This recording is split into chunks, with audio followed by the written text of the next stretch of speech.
I think it's almost impossible because there's too many criteria. Sure. Are we talking about the best individual, the best teammate, the most successful, the most prize money, most wins, prize money, tournaments won, place, how they've done individually? If you were to add up the performance on their heroes overall, it's such a big topic. Is it also harder, even though Dota is a relatively young game in terms of most sports, because it's only been around Dota 2 for the last 8 years, is it also hard to compare players that did well early on, players like Dendi, for instance, in comparison to players like Arteezy or players like NoTail years gone by? Is it hard? Impossible? Well, compare them?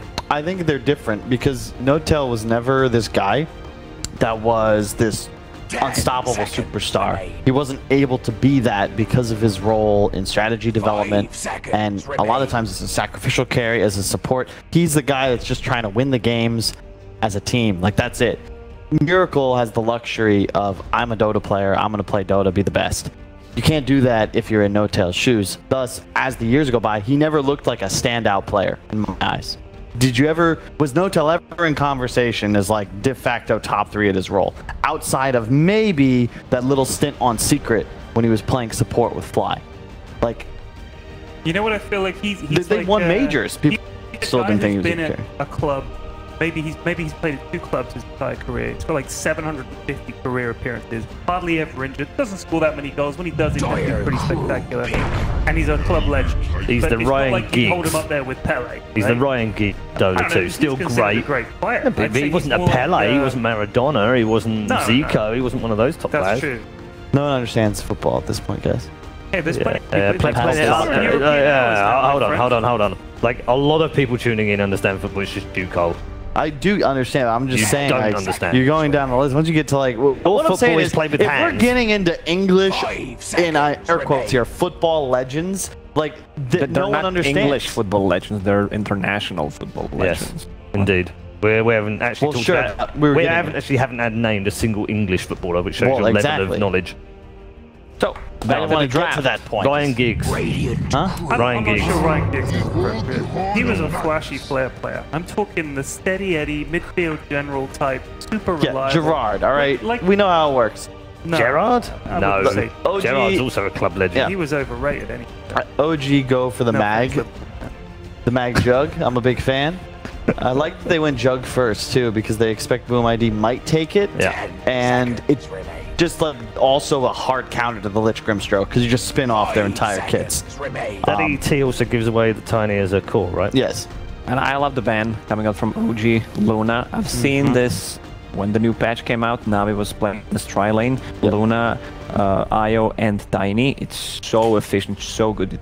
I don't think you can't win. Luna gets 2 points in Lunar Blessing. Tiny becomes so tanky. This was all strength hero. It's impossible to kill. And harassment coming up from Tiny, extra damage as well. There's the first play. I like that pick. To your point, look, I think Io Luna is the best combo at the moment. Yeah. But I like Morph here, especially with ET. I feel like mixed damage cores are ideal when you're playing with this Elder Titan. And when you have an E-Blade Morph or even just the adaptives thrown out on a hero with 0 magic armor, it's going to be a ton of damage. They're in melee range, you smack him in the face. Like, Jug walks up with his 22 +3 armor. It's actually just that +3 when you walk up and try and hit a Morph thing next to an Elder Titan. And you do live through this burst of OG pretty effectively as well. Great synergy with the Morph. I feel like this is going to be an ideal Magnus game. You have pretty much everyone is a melee hero. Morph, Io. Since Io is paired up with the hero, it's going to be easy to land RPs. Andrea Pirlo. That's what I'm going to say. Andrea Pirlo. Really quality builder. But he was a great player. Yeah, he was. He was. NoTail is a great player. I'd put Giggs under Perlo. I wouldn't put him above him. How about Xavi, guys? Xavi? Xavi? Yeah, I could see that. Yeah. Iniesta. Like, quality. Iniesta. Iniesta? That's who he is. Xavi's better. Here's my question. That's what my point is Iniesta is the one club kind of guy that's been there forever, great player, played internationally. Nobody ever cares about him, nobody does anything about him in a match. You don't go in a match They try to, they just can't. I think that's the thing. You think? That's the thing, like, Pirlo's so deep, you know, he could dictate the game, he wasn't It wasn't like you had a game plan based around Pirlo. That's what I'm saying. I like this, Ted, because we've got two English people on the.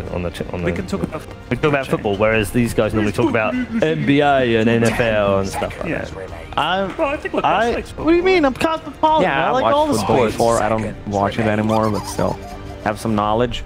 But back to the Dota, huh, Kyle? Tom Brady.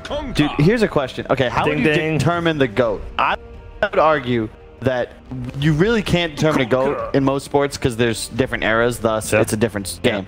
Dota is kind of in that area too, where it's very difficult. There is like the it's like the pre-technology era compared to like now. When you're trying to compare great warriors. I totally get it. My point would be, is Dendy the greatest Dota 2 player of all time, or is Miracle the greatest? And the difficulty is, it's very difficult to argue either or, actually, because of eras. And then if you take the first 3 years of Dota's life, you'd have to say Dendy. There is no one else. Like, Puppy's the only other one that you could say is in there, but it was Dendy was the playmaker, right? So for the first 3 years of Dota 2's life, he's probably the greatest player. But overall, over the last 8 years, is his 3 years compared to Miracle's 3 years, even though he won more? Probably not. This is going to be a fun one. Anyway, a discussion for more other times. We've got our final pick from Topson, and it's a Timsaw. I like it. I like the mid effect of the Timber Saw. I don't think it was an appropriate game for it to be any other role. And if they weren't going to lose the first game, I don't know how they're going to lose this one. Although I do think BOOM.ID have a lot more refined win conditions. It's like such a complex draft they're trying to play. I don't know. Difficult one to execute. Yeah, it's going to be too hard to kill anybody again, I feel. Okay, well, you've already been given OG on your prediction, so I guess that's fine. Lacoste? I'll go with OG as well. I think this is a free Timbersaw game. No counters for him. He's going to have a good matchup no matter what they put against him. I just hope he doesn't get a Bloodstone on the hero because this item's pure garbage. And Thompson is one of the few players who always think out of the box, have different kind of item builds, so I'm expecting else from him. Yeah, absolutely. I mean, they're going to get RP, they're going to get Grimstroke ulted, Lich ulted, and then you've also... Twice. And then you've got two jug ulties without any way to stop it, and double jug ulti and everything. Well, it's going to be... I'm going to say it's going to be cleaner than last. Okay, alright. Yeah. So OG clean and sweep.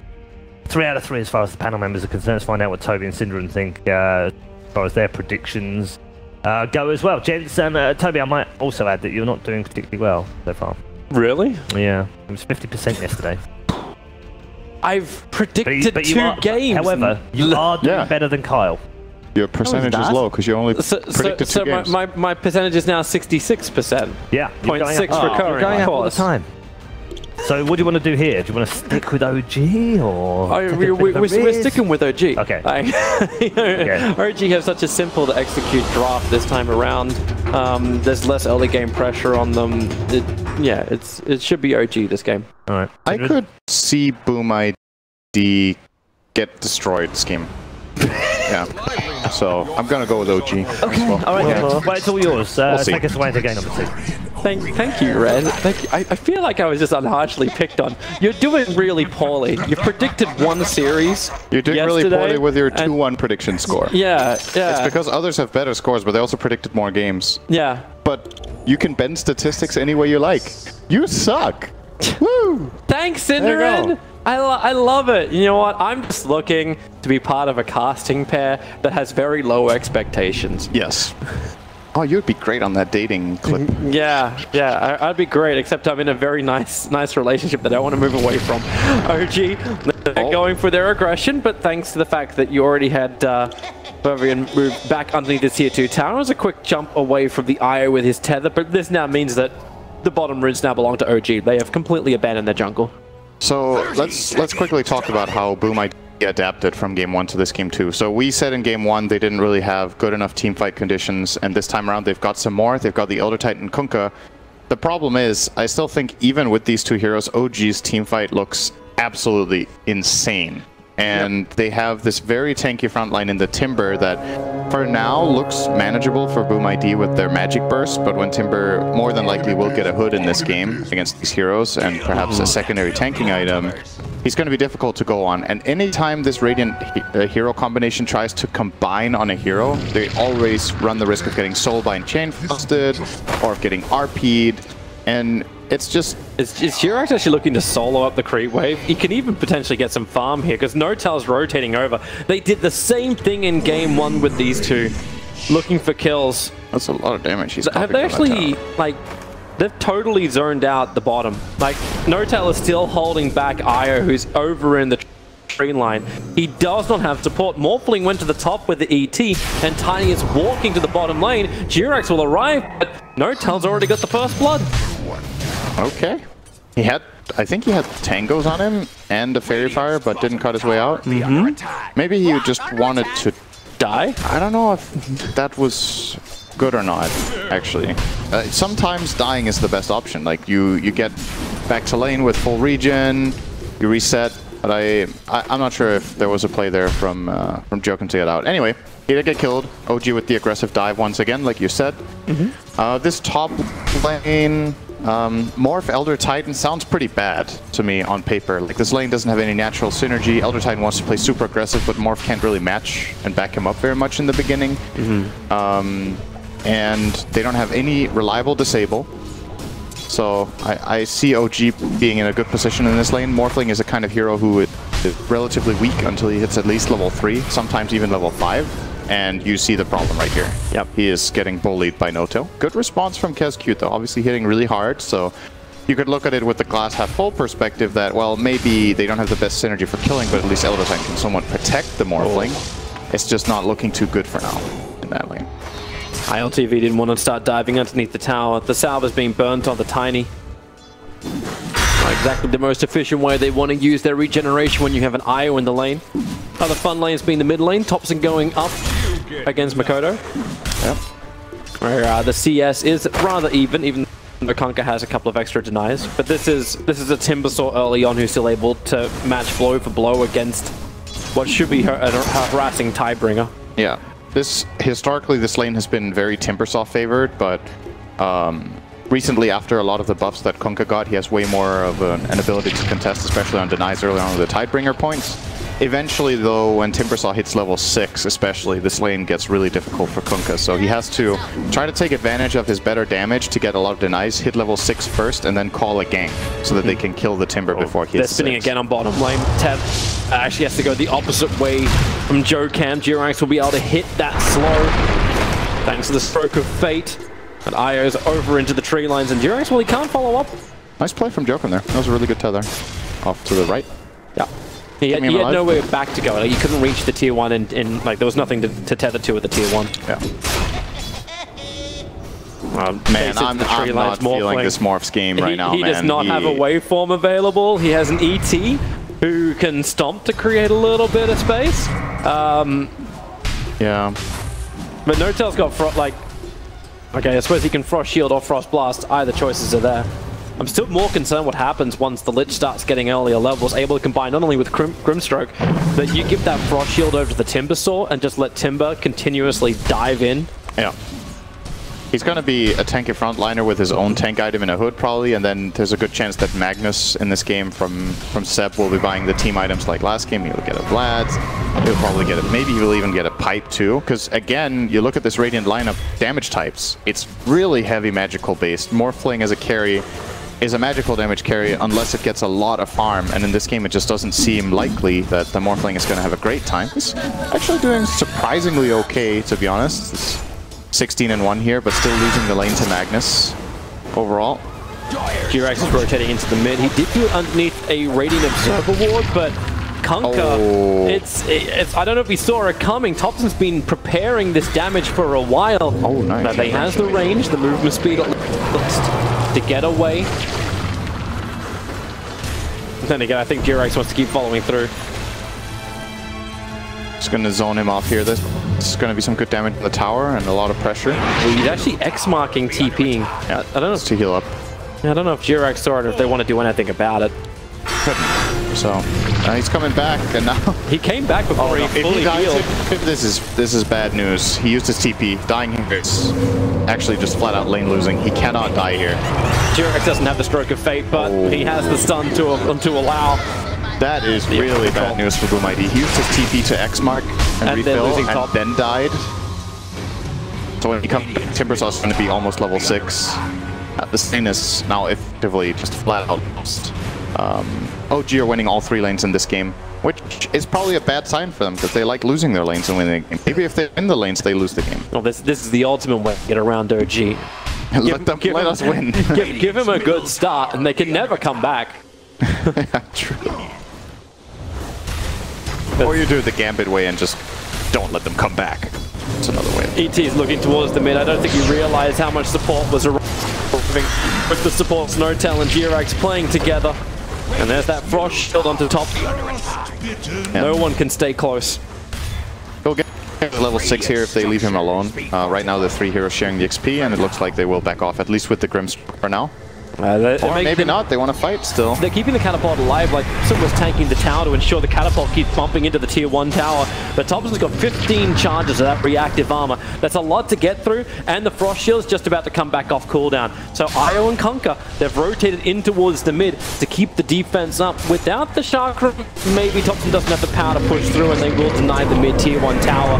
Jirax was looking for the quick get it, however. Stomped up instead. The follow through is there thanks to the torrent. Jirax just wants to slow them all down and get the extra range. The whirling death, they're going to pull him in with the X spot for Notel. Looking over towards the Elder Titan, but Thompson's going for the Io and Kunkka combination. That's not going to really be enough. So they tether over to the ET. They could now look to potentially battle into the Lich. This Maybe is still a little bit more tentative about it as Thompson does hit his 6. This is a 6-minute mid tower, even if it gets denied. This really important centerpiece in map control is lost that early. So I would say OG are in a really big lead here. Even though it's just 1k on the gold, it's more like the flow of the game and how this is going to go with Timbersaw just exploding out of this mid lane, closing in on level 7. He will be almost invincible when he gets a hood. And I still do believe Thompson will go for that after his mana boots here. But we'll see. It's looking for BOOM.ID, man. They're not really. There's no real silver lining to find right now, except if they find a key kill bottom, that would help out. We were looking for it, but with the spin up from the Juggernaut, there's like Tiny can't really get into him, and he couldn't reach the healing wall. That's why he came up to begin with. I think Thompson's looking for his own kill. Thanks to the Observer Wall, they could see the Kunkka. Sharkram will slow him down. Notel gonna get the Frost Shield over. It's a good torrent to connect over on 2, but the Frost Shield still continues to slow, pull him back in with a Sinister Gaze, and with a Sharkram slow down, again, this Kunkka just cannot move. Maybe on bottom lane they'll have a better chance as they toss in the Juggernaut. He's already used his Omnislash, and with the Wisp Spirits hitting the edge of the Jugger, they do some damage, but it's really not enough. He still had the Blade Fury ready just in case they were pursuing there, so... And they're going to Shrine up no too. threat on him. Yeah. Shrine up to full, and Thompson is doing whatever he wants. We haven't talked too much about the top lane. Seb and Fervian are both farming, trying to... Is he trying to bait that? Take him out here. Well, Morphling. Oh! He waveforms over! Skewer is available. Jirax will arrive, and he's going to push him back underneath the tier 1 tower. They're going to find that extra damage that's done from Jirax. Well, it doesn't have to connect. They have the damage anyway. It's, well, they won't know that RP's down, at least. He did it as a fog of war. He probably knows. He probably knows. Yeah, look at this, man. Kunkka is throwing out Ghost Ship to try to harass Thompson. He's like... Don't care. Nice try, kid. Going back to some extra jungle farm. It's... These games as Timbersaw feel so... They feel so satisfying. It's like playing God, you know, 8 minutes in.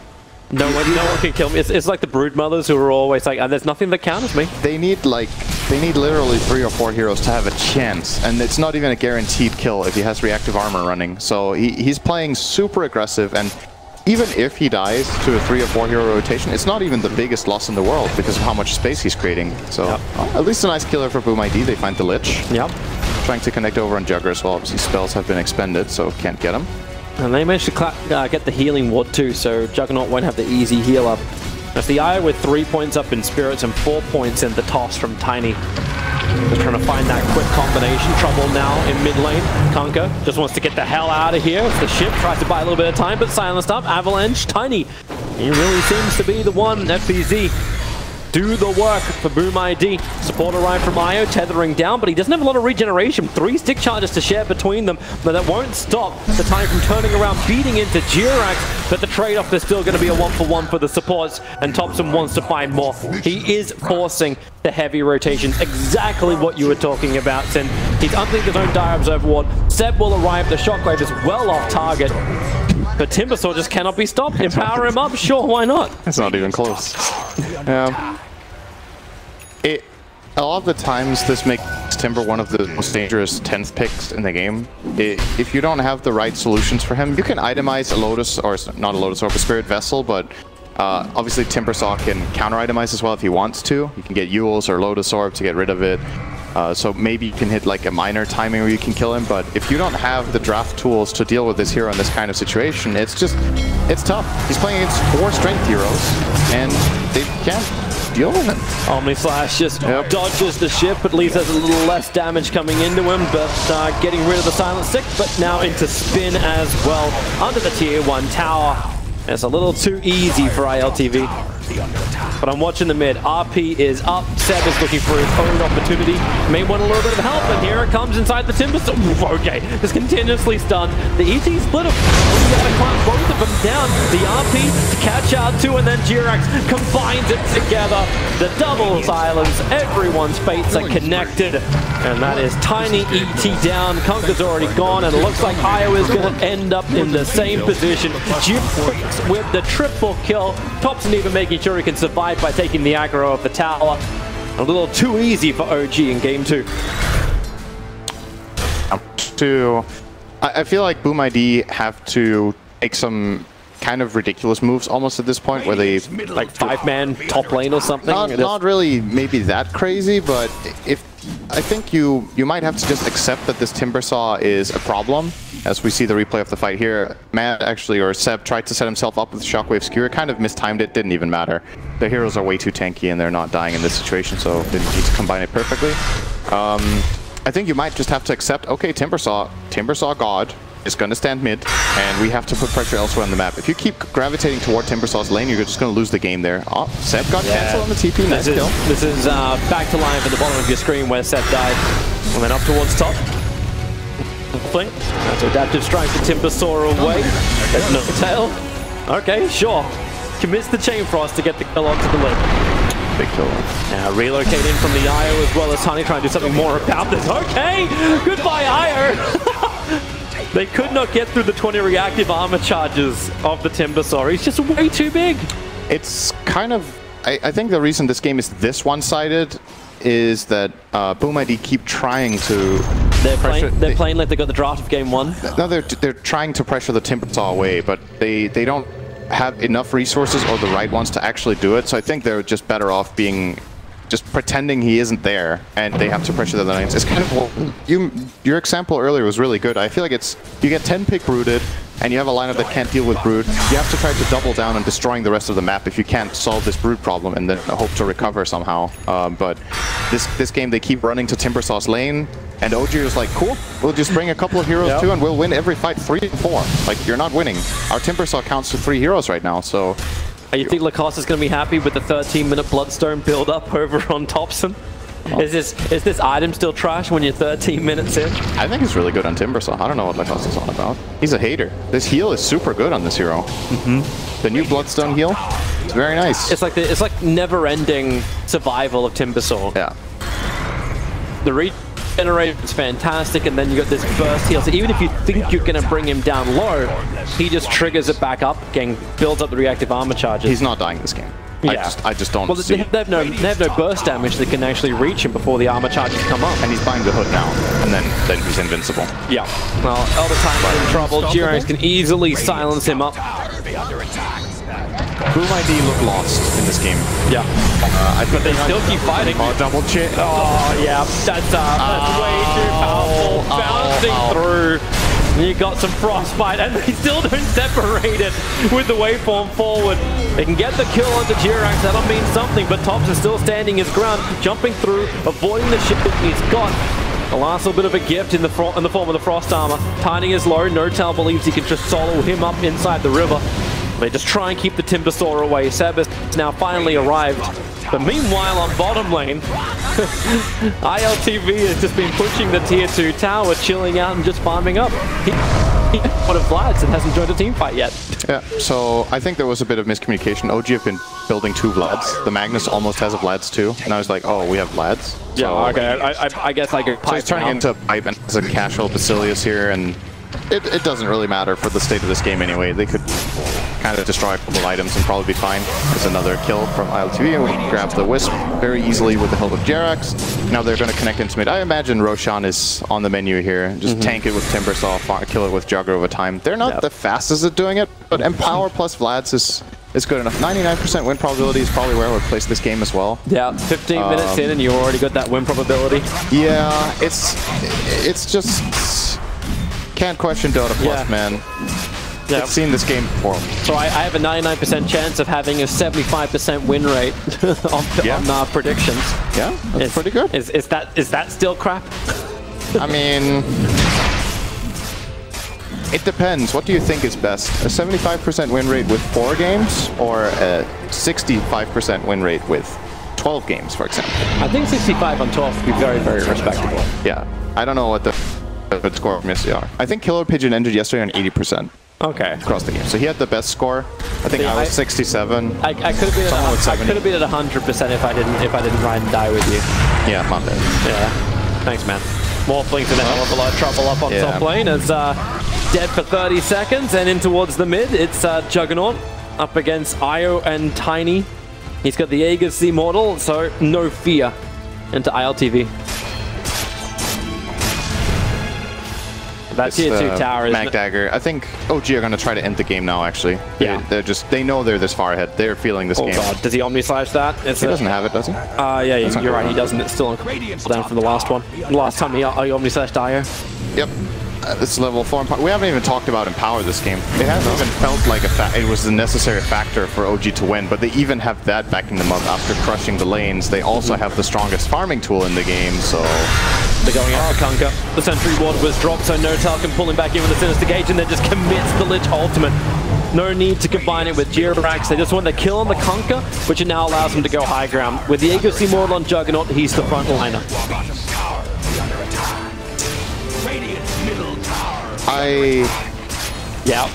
I always try to look at what both teams can do in these situations. I think this is the kind of the best play they have. That was nice, but the RP gonna catch out too. Skewer him back over again, and then quickly into the spin. The T-Splitter will buy a little bit of space, but not really enough. Aya has to try and keep the Tiny alive, but the Sinister Gauge of Notal just pulling back FBZ. They cannot walk away from this. I think that was the absolutely best play BOOM.ID had, and they still died 2 heroes. But there was no F in bursting the Jugger there. He's the only guy hitting the tower. You can't reach the back lines. You will get RP'd. They get that one-shot burst kill, but now they have no follow-through, so they will lose at least 1 lane of barracks. Question is if they can somehow find a team fight off of this on maybe try to get the Juggernaut. He's actually relatively low here. Yeah, so. It's 8 seconds. Tany's going to cause the problem. They don't really want to stick around for the fight unless they can get a lot more. Here comes the ship, and look at it again. It's just Juggernaut being the primary target. ET will die, but a very quick buyback. Seb already committed the RP, so now Boom actually have a little bit more strength to fight until they lose the IO. They've lost the regeneration, but FBZ, it's your burst power into Jirax. Take care of these supports. Notal's going to be the next one to fall with the last little tree clip. Just kill Thompson, but now, guys. can you kill the raid boss? Bim's waiting to help out with any kind of shockwaves. It's like, screw the raid boss. Look for the Magnus. He's underneath the creep wave on top. Don't look at the Timbersaw. I can see his face. I can see Thompson's face right now. I bet he's just laughing. It's like he didn't even go for the hood. He went Holy Locket, so he has even more regeneration. He's sitting on 74 HP regen and 40 armor. And he also has the Bloodstone that he can activate to heal. What's that? 60% of his max health? That's about... Is that 100 or something? It's ridiculous is what it is. They're going to go again. He'll chain himself up and away from the ship. So not getting hit by that. Still standing its ground. The rest of OG, the wonder is like, do we need to actually come and help? Because they're battling up in the top river. They're looking for their own kill. They've caught out the Elder Titan. So Seb and Jirax will work together. Just Morphling is like, maybe I can become the powerhouse if I just turn myself into Thompson. I'm Thompson, right? Oh, this is some of the most absurd stuff I've seen. Wow. He's actually literally 1 on 5, and he doesn't care. Yep. He can't die. Well, there's your Chain Frost, gonna bounce up back down again. It wasn't the perfect control, yeah, you're right. No soul binding. Also, IO just relocates the Morphling back into relative safety inside the fountain at this rate. I think Thompson may be able to tank that as well. It might be a bit too ambitious right now. Yeah, we're still 20 minutes into a game. But, I mean, if he wants to, I'd like to see it. I want to see how long he can survive in there. Not too long, I think. He's pretty Jumping up towards top, looking for that initial target. Once again, the Juggernaut's the primary target, and they're looking to hold him in a little bit longer as FBZ can someone finally put him down. 183-man RP does the work, and into the Omni Slash. They have the damage, but Kunkka has the invis, walks himself away. IO and Morphling will not be so lucky for this, and Timbersaw, it's already GG. Calling it to the end, but 20 minutes and 33 seconds. That was domination by OG.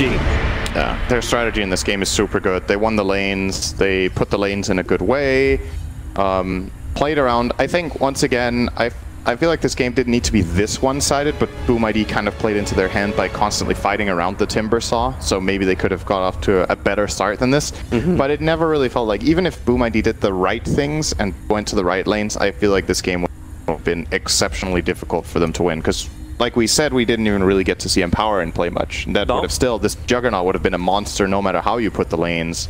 Yep. And the Timbersaw is uncountered this game. So lovely strategy from them. I think this was a great showing from OG in this game. We weren't too impressed in game 1 with the early game. This time around, it does feel like the draft did a hell of a lot for them. Like Thompson did end with a 9-0-9. His lane was like everyone else gravitated towards that, but you still wonder, like, okay, you're making like silly mistakes, like, hey, we're building 2 Vlads at the same time. OG, like, have a look at it. At least they identified it before it actually happened. So just some small things that OG still need to clean up, especially if they want to try and get straight into the winner's bracket in the